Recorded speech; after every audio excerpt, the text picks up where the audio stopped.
Tapos after nito, ilapatan na natin ang gospel version, yung Liwanag sa Dilim ni Rico Blanco, ha? Lahat tayo.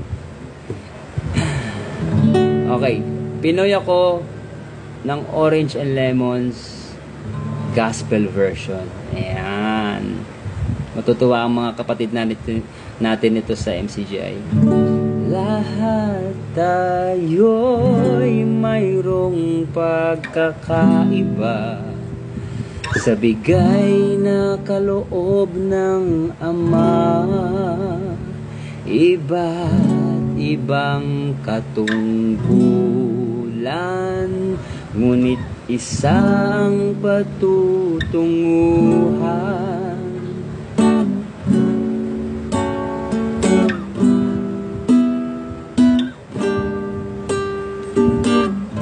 Tapat na pagmamahal ang alay ko, sa kapatirang si Kristo ang puno. Nais kong ipakilala, proud MCGI ako, sumusunod ako sa utos ni Kristo. Yan ang iglesia ko,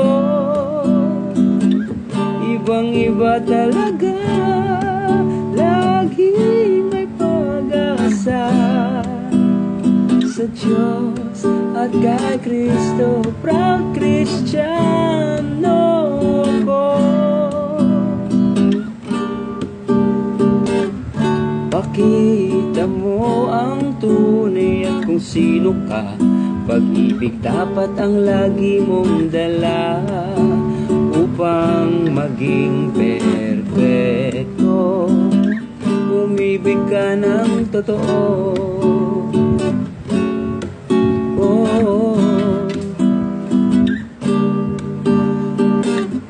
Tapat na pagmamahal ialay mo, sa kapatirang si Kristo ang puno.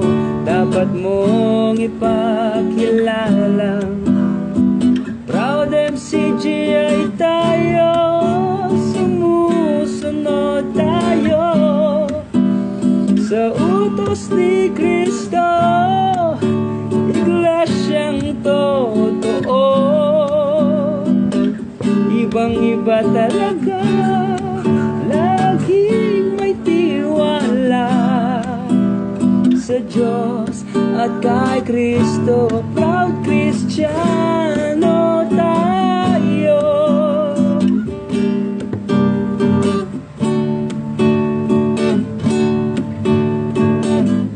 Talagang ganyan ang buhay, lagi tayong magsanay sa paggawa ng mabuti at laging makikibagay.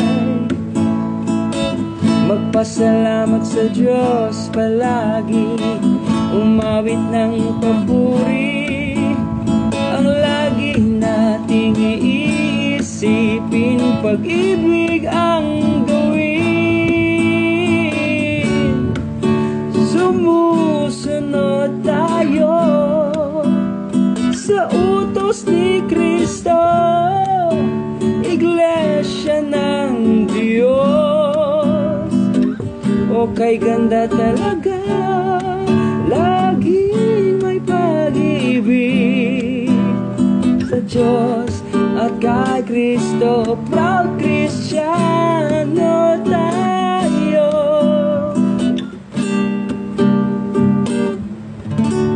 Yun. Yes po.